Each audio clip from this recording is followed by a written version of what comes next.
चे मिठा वरिया वतन थे, मिठा वरिया वतन थे कंदा कचारियूं। मिठा वरिया वतन थे कंदा कचारियूं, ॾींदा मयारियूं हूंदी रियाणियूं। रीत राज हिते दुनिया में नाहे करिणो आहे, मिठा हलणो आहे। हितां खां छॾे मुल्क कई वियासीं, लाखीणा कई लॾियासीं। कई लॾंदे हिते न रहियासीं के। जे अचण ऐं वञण जी वाग करे छॾियासीं, मुल्क पंहिंजे सां प्यार करे रहियासीं। इहो आहे वतन जो नज़ारो ऐं असां अव्हां खे ॾिसाया।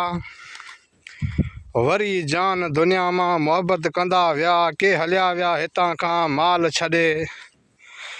के हलिया विया हितां खां माल छॾे, वरिया न मोटी पाण। चई विया त मोटंदासीं, मोटिया च न आहे अॼां। सजण सिक अव्हां जी, सजण सिक अव्हां जी लुचंदे पिया फिरां। ॾिठा न मूं मयारनि वारा माण्हू, के लंघे विया लाखीणा। सजण माल मारन जा मूंखे माल पसंदि अचनि, जैना हितां खां सजण खणी न संग विया। वरी माल मुल्क में ॾिसूं पिया हींअर, सजण मुंहिंजा मोकलाए हितां खां हलिया विया। कई लाखीणनि जूं लोॾूं असां ॾिठियूं अजब सां, कई लाखीणनि जूं लोॾूं असां ॾिठियूं अजब सां। हलिया विया मोकलाए, हलिया विया मोकलाए, वरिया कोन पाण।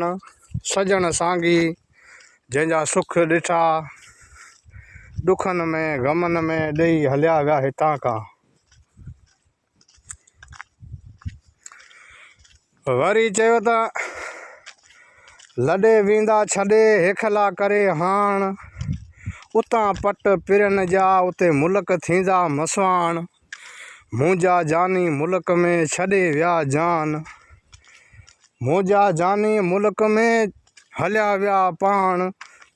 ऐं अॼु उन जूं निशानियूं असां ॾिठियूं आहिनि खोड़। अॼु असां उन्हनि जूं निशानियूं ॾिठियूं आहिनि खोड़। चई ज़मीन झूनी थी, इन ज़मीन मथां के आया के हलिया विया। मोहबत वारा माण्हू हलिया विया, हाणे मोहबत न राही मान। इन माण्हुनि सां ही ज़िक्र कयूं था जान।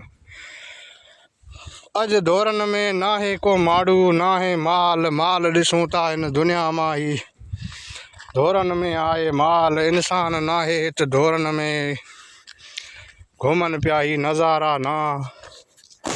वरी संदा मुल्क में असां आसी करे आया। इहा हाल आरिसर चई अव्हां खे सुणाया। कलाम मुंहिंजे चैनल जा वरी अव्हां खे ॿुधायां। इहो आसी असांजी अव्हां सां हमेशा, ऐं मोहबत वारा गॾु हूंदा, मिलंदासीं हमेशा।